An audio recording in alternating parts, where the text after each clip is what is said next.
gourmet tuyo. When you start an importation of Filipino food, there's different players.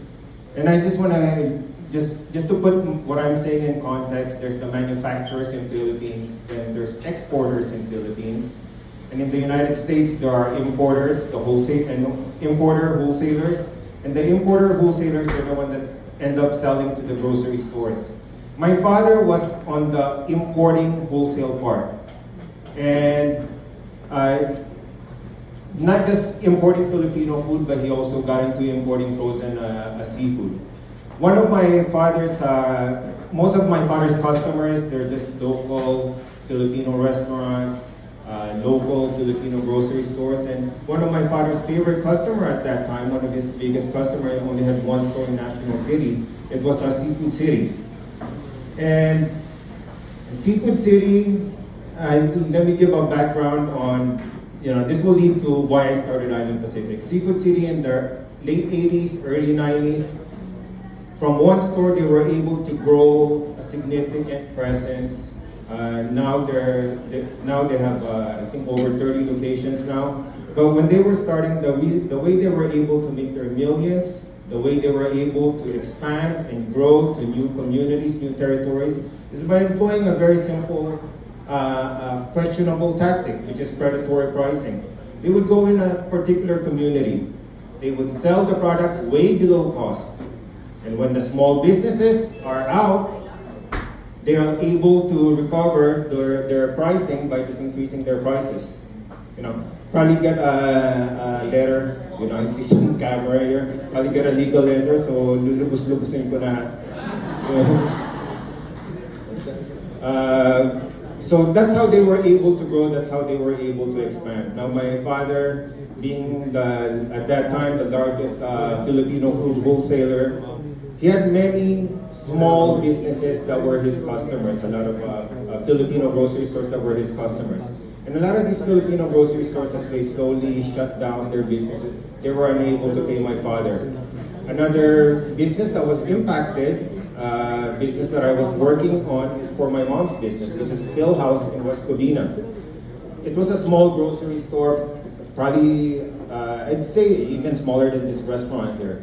And in that grocery store, when the big guy opened, my mother was not able to compete effectively because you could only afford to sell below cost up to a certain point. So when my mother's business shut down, and then eventually when my father's business shut down, it left a profound impact on me. So when I graduated at USC, I already saw that the food industry business, there was a huge change. You would see that in areas where there's just one Filipino market serving the largest Asian minority group, which is us, the Filipinos, you would see that the prices were extremely high. So I saw an opportunity to open Island Pacific, and I opened the first Island Pacific store. I'll talk about that later. But the first Island Pacific store that I opened, right off the bat, we encountered significant challenge. Okay, we were encountering prices that was being sold below cost. We opened in March 2000, and we had two choices. Either we keep on match the below cost prices, okay, or not match the price and we're just gonna do sales, okay? So it's basically pick your poison type of decision that we had to make. And I thought that my idea was, you know what, let's just match the price and see how long we could last. And quite frankly, around this time of the year, around Thanksgiving, Christmas, we were still matching prices. And Seafood City, I guess realizing that the holiday season was coming in, they decided to start to increase their prices. And with that, we were able to increase our prices. And second year in business, the company was extremely profitable. And instead of taking money out of the business, we decided to open Vallejo store, and the rest was basically, with the Vallejo store, we were able to normalize and be able to build up cash, and from there, we were able to expand more and more locations. So from that point, it was a roller coaster ride. But what kept me in place, I would say it was November 2000. I think we were a few weeks out, or we didn't have enough cash anymore to stay in business. But what kept us